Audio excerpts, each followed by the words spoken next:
Good morning, Milestone. Would you stand and worship with me? Happy Father's Day to all the fathers.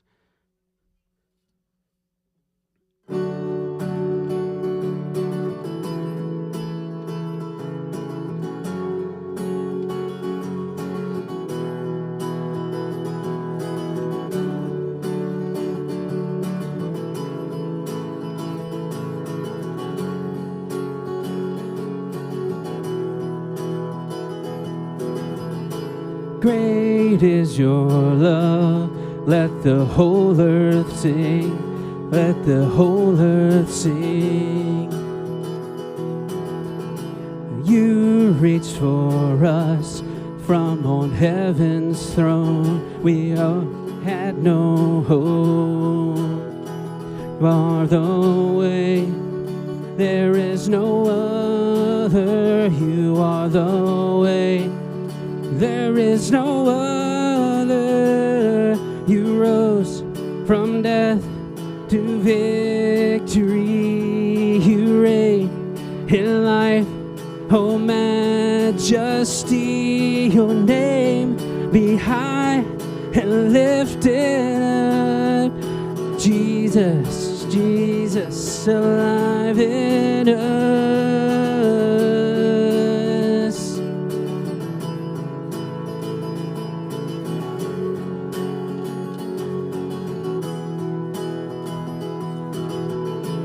Outshine the sun, you are glorious, you are glorious.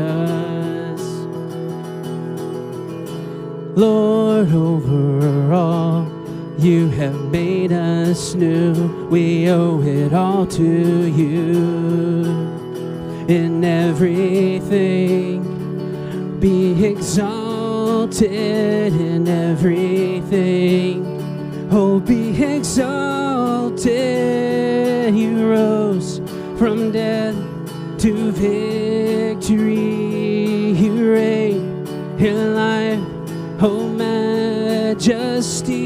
Your name be high and lifted up. Jesus, Jesus, alive in us.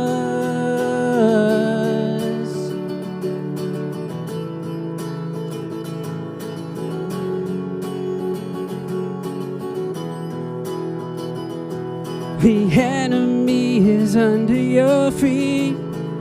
We are free. We are free.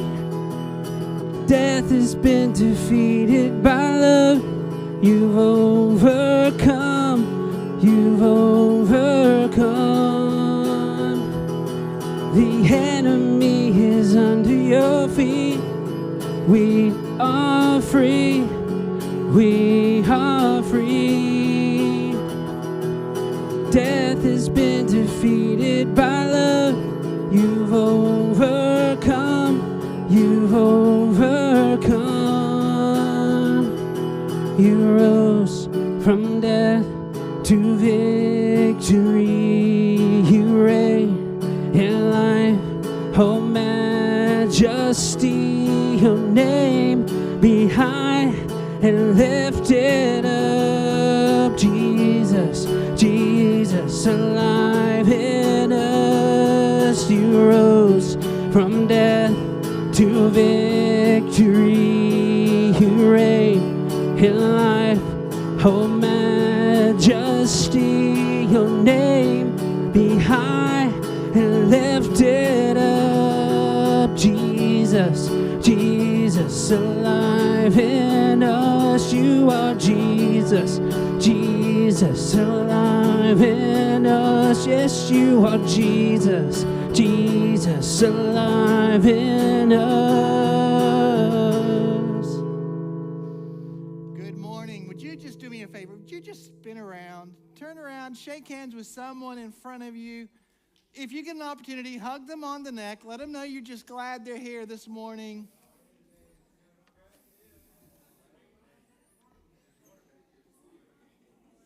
I just want to say thank you for taking time out of your day and coming and worshiping Christ with us this morning. Let's go ahead and continue to worship Christ together.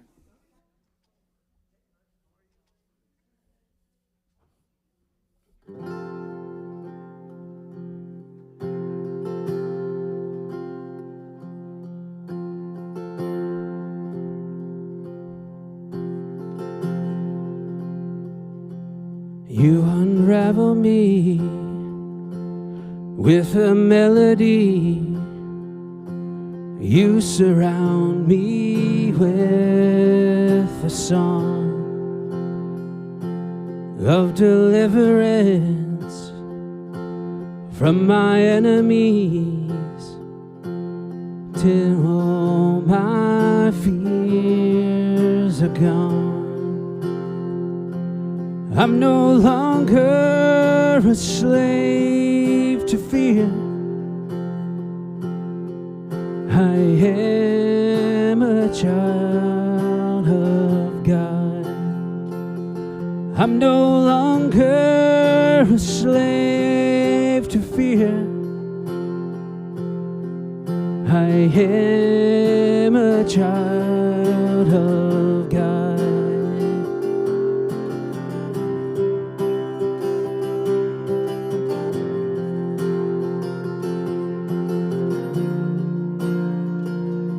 From my mother's womb, you have chosen me.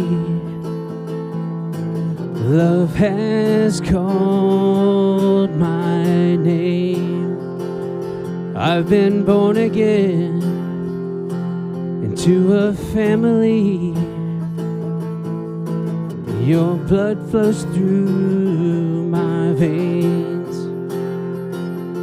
I'm no longer a slave to fear. I am a child of God. I'm no longer a slave to fear. I am a child of God. I'm no longer a slave to fear. I am a child of God.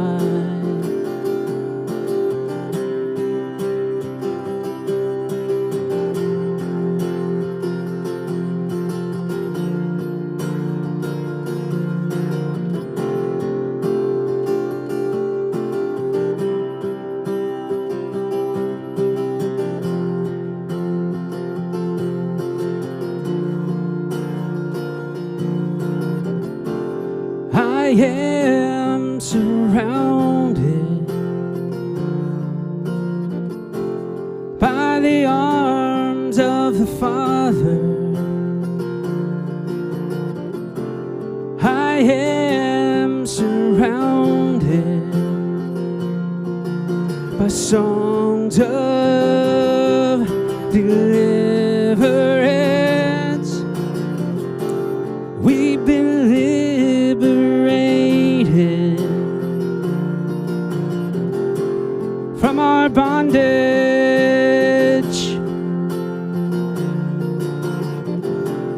We're the sons and the daughters.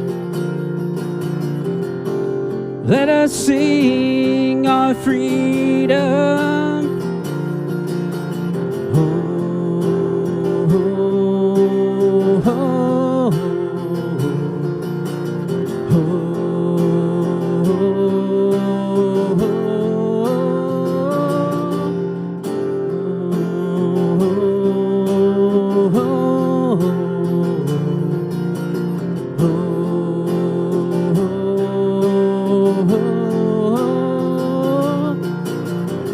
You split the sea so I could walk right through it.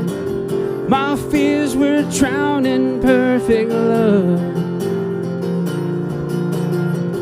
You rescued me so I could stand and sing. I am a child of God. You split the sea so I could walk right through it. My fears were drowned in perfect love. You rescued me so I could stand and sing. I am a child of God. child of God.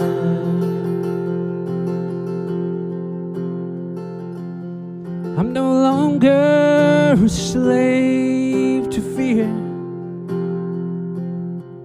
I am a child of God. I'm no longer a slave to fear. I am a child of God. You can be seated.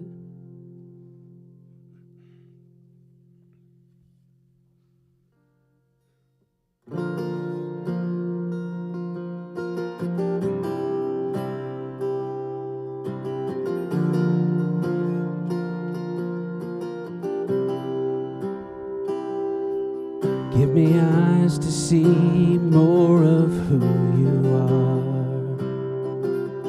May what I behold still my anxious heart. Take what I have known and break it all apart. You, my God, are greater still, and no sky contains, no doubt restrains all you are.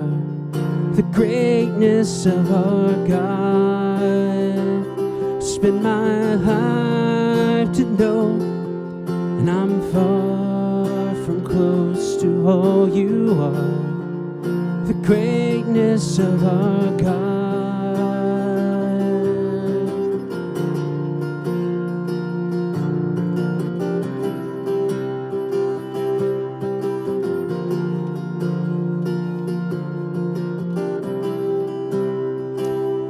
Give me grace to see beyond this moment here, to believe that there is nothing left to fear,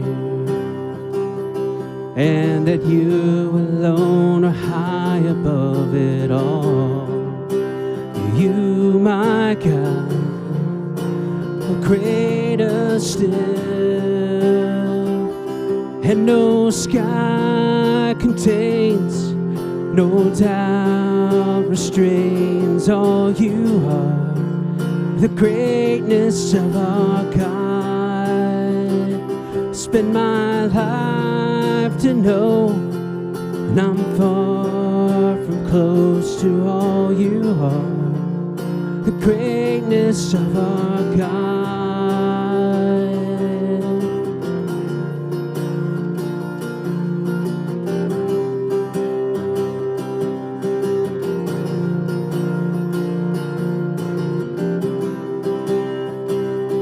And there's nothing that could ever separate us. There is nothing that could ever separate us from your love. No life, no death. Of this I am convinced, that you, my God, are greater still. And there's nothing that could ever separate us. There is nothing that could ever separate us from your love. No life, no death. Of this I am convinced, that you, my God, are greater still. And no words could say, or song convey all you are. The greatness of our God. Spend my life to know, and I'm far from close to all you are. The greatness of our God.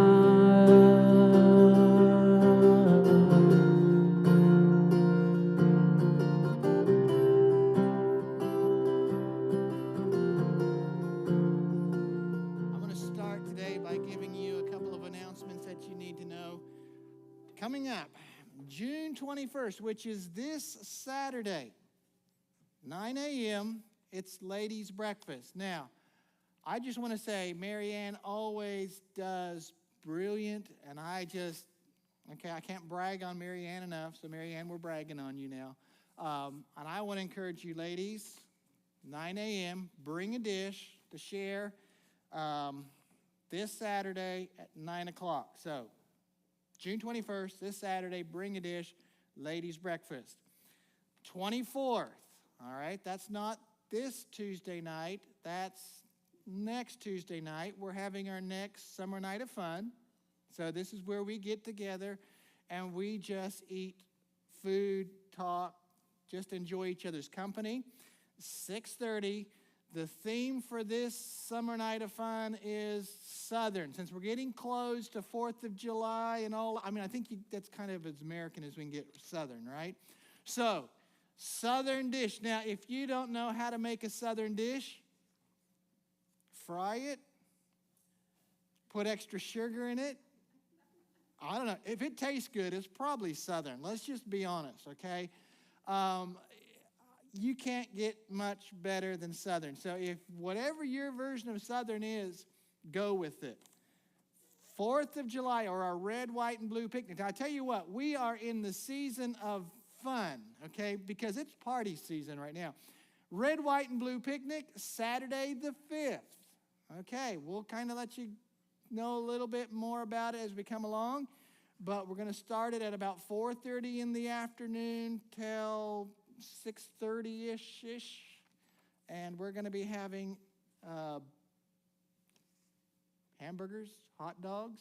Bring a side dish. We'll provide the hamburgers and hot dogs, and you bring a salad or a dessert or whatever, and we're just going to get together. We're going to probably try to make up a water slide for the kids who want to come, and we're going to see if we're just going to have fun with it. And we want to have you there just to celebrate our great country that we get to live in. And so that's on July the 5th. So we're in party season. I think Bob was saying this morning we should be known as the party church this morning. So that's where we're at. I want to speak to dads today. We are celebrating our fathers. I'm so thankful for the dads that we have who have come in, week out, and the responsibility that they show to us here as men. I want to say this. When it comes to Father's Day, we cannot do a Father's Day without doing dad jokes, right? Okay, now, I'm going to do two. Number one, here we go. Why do cows wear horns? Or, sorry, this is where you go. I'm already messed it up. Just erase that, okay? So if you're watching this online, just pretend like you didn't hear. Here we go again. Why do cows wear bells? Because their horns don't work. All right, see, we'll get it. All right, number two. I won't give you the punchline first. Here we go. What kind of shoes do frogs wear? Open-toed sandals. All right. Now, I've got to be honest, my dad was never much of a dad joke man. My dad really didn't do dad jokes. He would chuckle at all the other guys who would do it, but he was never that guy. My dad was the dad advice man. He liked to give advice, and if you ever had dad advice, I'm not going to vouch for it, but here's some of the dad advice that my dad, for growing up. And by the way, this is only a snapshot of some of the advice that he gave to me. Some of it, I still hold on to it. Some of it might be a bit questionable. So I'm not going to vouch for it, but here we go. Here's some of the advice that my dad gave. He would say this: a rut is a grave with both ends knocked out. Okay, I haven't quite figured out, is that a good thing or a bad thing yet? I'm still trying to work it out. But that was what he used to say. A rut is a grave with both ends knocked out. Number two, all's well that ends in a well. I think what he was trying to say was that life is just what it is. That's what I'm going with because I really still am trying to figure that one out as well. Number 3. By the way, I'm very found this one. I understand what he was saying, but it's probably not the best advice. But I'm going to give it to you anyhow, just to say all dads cannot always give the most brilliant advice. But he used to say this: act like you know what you're doing even if you don't, because nobody else knows what they're doing either.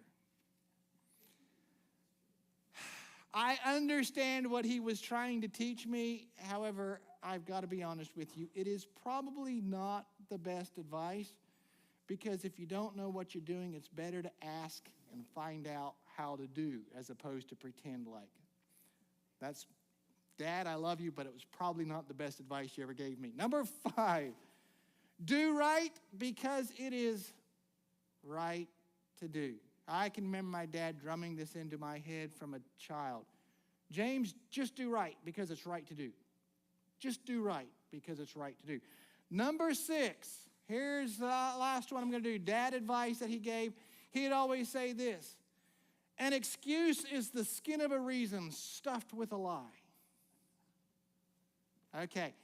And by the way, my dad had a whole lot more going, but these are some of the ones that just, if I stop for a moment and think about my dad, these are some of the advice. If there was something going on, that one of these things would come out. When it comes to what a dad is and what does it mean to be a man, my dad is the one who has influenced me the most, and he is who I aspire to be. So, today, as we talk to dads, I'm almost sitting here a little bit afraid, because really where we're going, most of you guys could teach me a thing or two about being a dad. But where I want to go is, instead of simply talking about being a dad, I want to talk about what it means to be a man. What does it mean to be a man? And I want to talk about this not from a perspective of what society tells us, but what does God tell us? What does it mean to be a man? Is a man something about a behavior? Is a man something about our hormones? Is a man someone who takes on responsibilities? The real debate that happens today is a man, are you a man by nature or are you a man by nurture? Now, please hear me out when I say this. This morning, I am not planning on stoking any debates. I'm not planning on stoking the fires of controversy. Instead, I just want to focus on what does God tell us about what a real man is.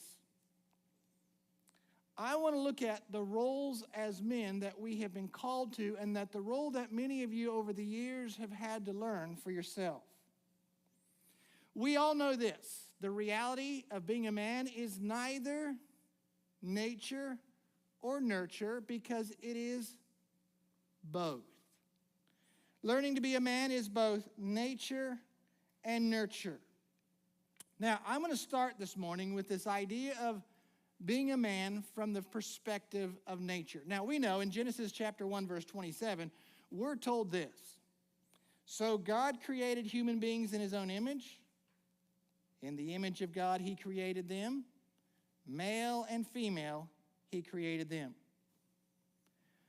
By God's design, he created men and women to be different. God made men and women to be both special and unique. In each of the sexes, he put his image to represent himself. In the man part, God made man unique. Now, if you've ever raised boys, you know this to be true.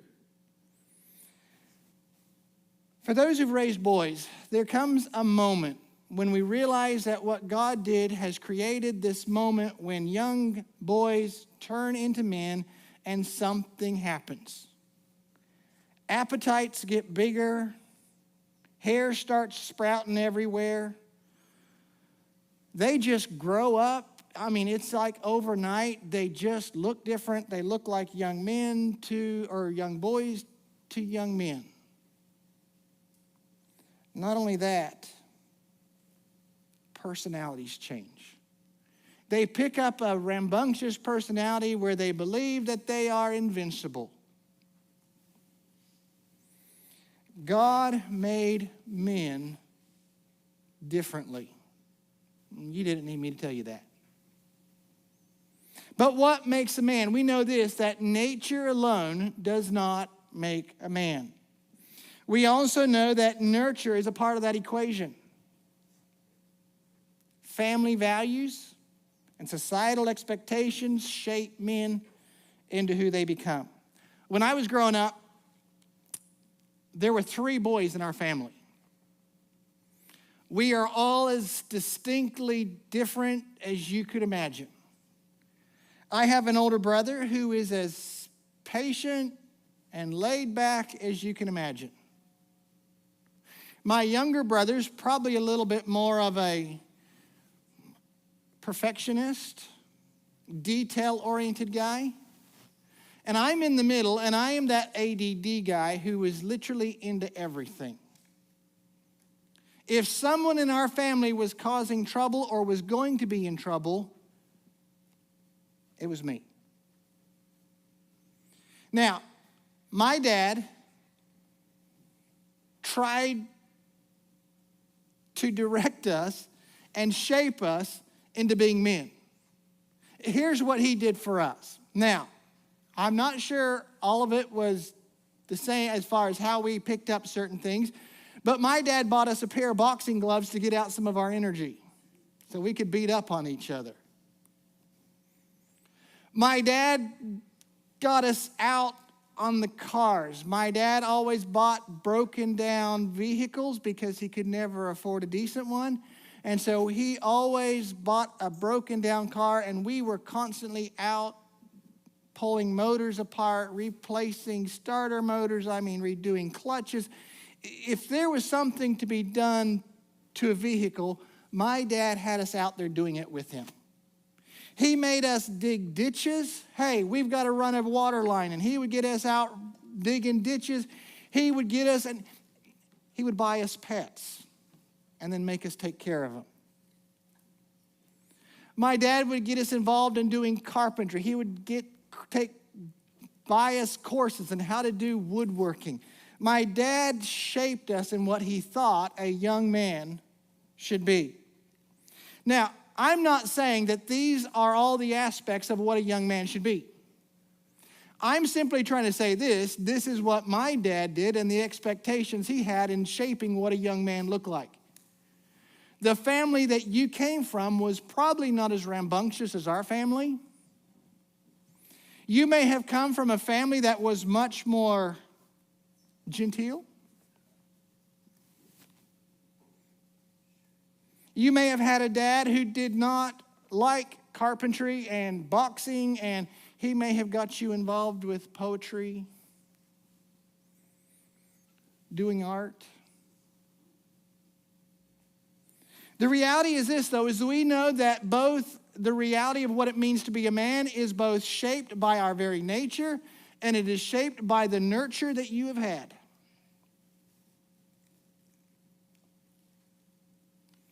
But what does that look like from a biblical perspective?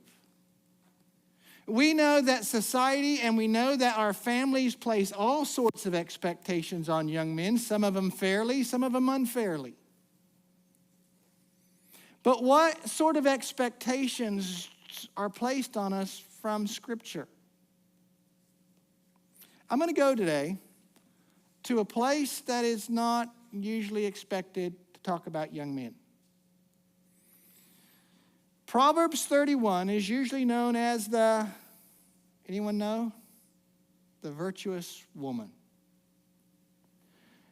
And so many sermons over the year have been given to young ladies about what does a young lady should look like. And the reality is that Proverbs 31 was actually given to a man to teach a man how to be a man.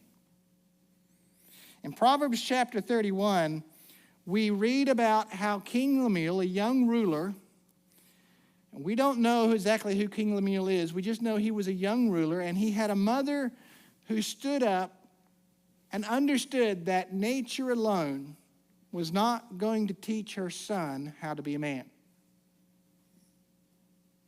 And so she gave him some advice, and I want to read them to us today. And I'm just going to look at 3 different things. And by the way, you guys as men who have long grown up probably have understood this, and it's probably something you have tried to teach to your sons. But I want to go today, and since we're just looking at a scriptural point of view of what it means to be a man and what it looks like to be a man, we're going to go to Proverbs chapter 31, verses 1 and 2. And I want to read this. Here's what we read. The sayings of King Lemuel, an inspired, don't you love the way he says this? This is an inspired utterance his mother taught him. And she said this, listen, my son of my womb, listen, my son, the answer to my prayers. What we're about to read is King Lemuel's mother looking at him and saying, nature did not provide you what you needed to understand to be a man. You need some nurturing, you need some guidance in what it looks like to be a man. And here's where she goes on. Her advice starts like this. Proverbs 31:3. This is one of those big ones that every mother has tried to teach their son from day one. And she says this, do not spend your strength on women, your vigor on those who ruin kings. What is King Lemuel trying to say? King Lemuel's mother is telling us something we all know from the very start. That nature alone has left young men to being drawn recklessly into physical relationships. Did I need to tell anyone that? That just kind of dawned on you guys for the first time? King Lemuel, his mother understood this, that young men are drawn recklessly into relationships that can harm both him and the young woman that he is pursuing. So she warns him. Don't be that man. King Lemuel, don't be the guy who chases skirts. Be the man who does not cheat, does not play around. Be the man who is faithful to his wife. She starts off and by the way, as much as we know this, every time we pick up a newspaper, we see this problem over and over and over again. As Christian young men, as Christian old men, as Christian men, we need to be men who's responsible to the wife that we married. She looks and she says the consequences are serious and they will hurt you. Learn to control your emotions and your desires. Number one. Number two, she continues. She goes on to say this. Now, if you're teaching a young man something, where would you go from be careful about the young women that you start chasing? Because if you're not, you're going to find yourself in some harmful relationships. What would be her second advice to a young man?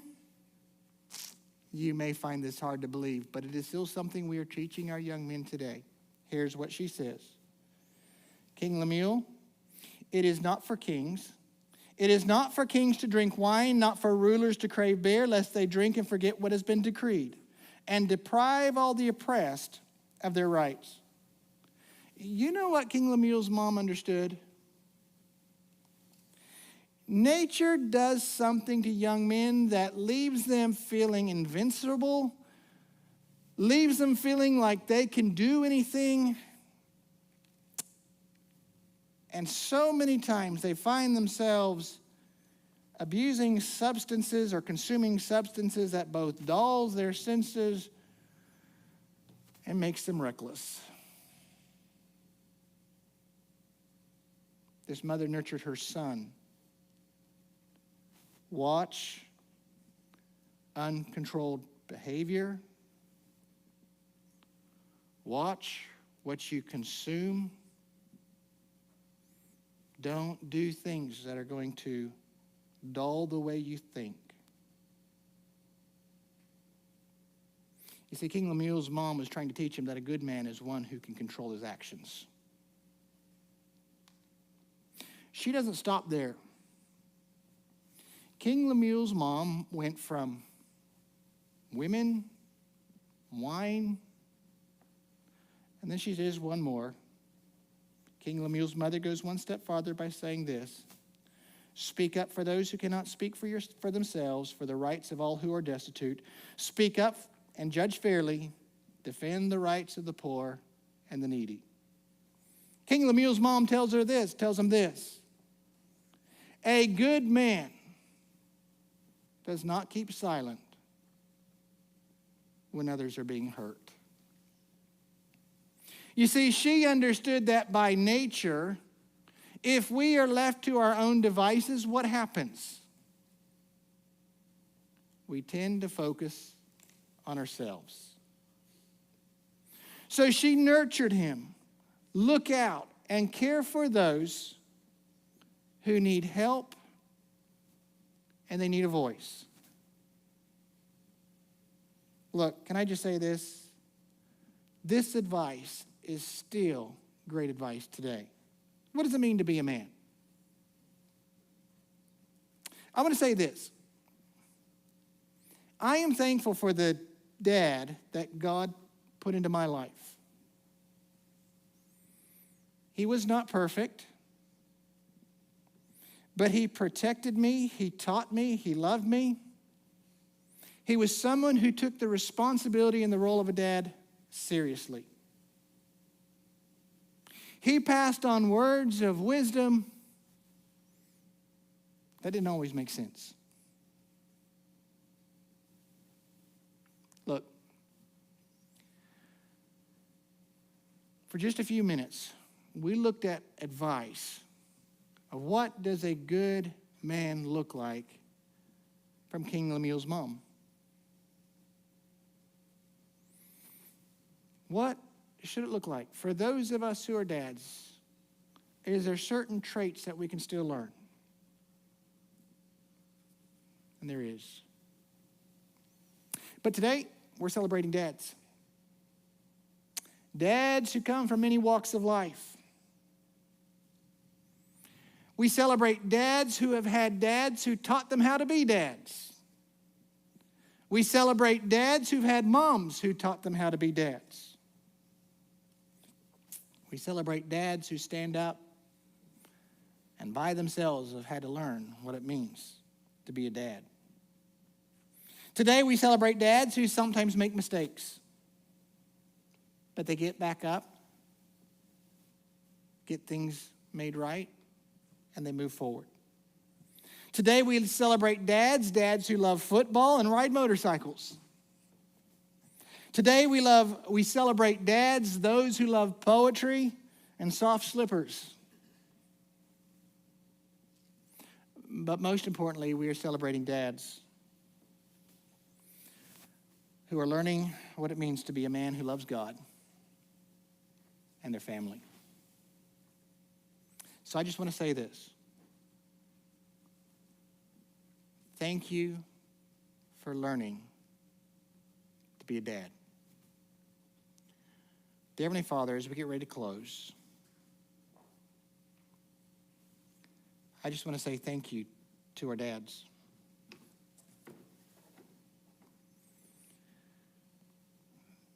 Lord, there's so many pressures that if left to nature, we can relate. Most of us in this room this morning, most of us men understand that there's things that by nature has left us ill-equipped to be a good dad. And we need the nurturing, we need the guidance, we need the mentoring, we need the help of those who've gone before us. Thank you for the wise words of King Lemuel's mother, who guided him on what it looks like to be a good man, to be a good dad. Father, thank you that you call us to something good, to something better. That you did not just call us to allow nature to take its course, but you called us to nurture. In your name we pray. Amen. Now, I've got a special gift for all the dads this morning. I'm going to start with, if you are a dad, would you stand up for me? We're going to, okay.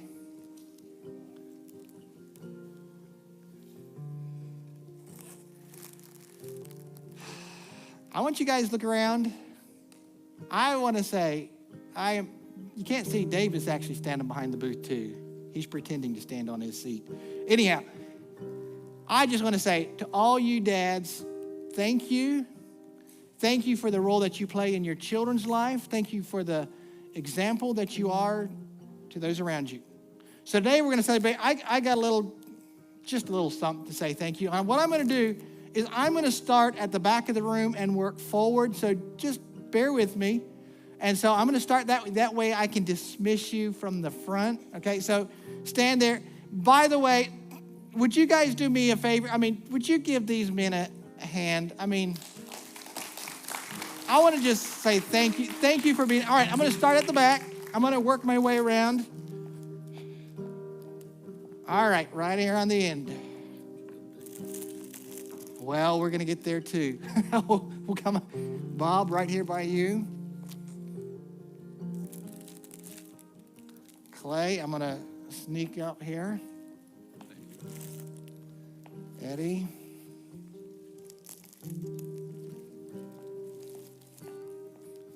All right, Dave.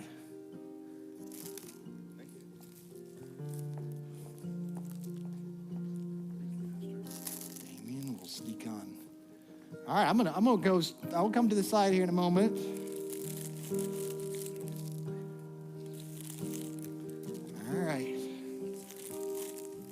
All right, I'm going down to the back here.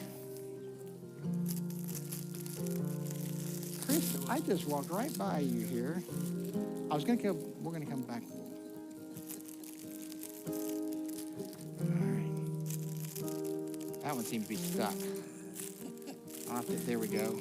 I'll come back around the...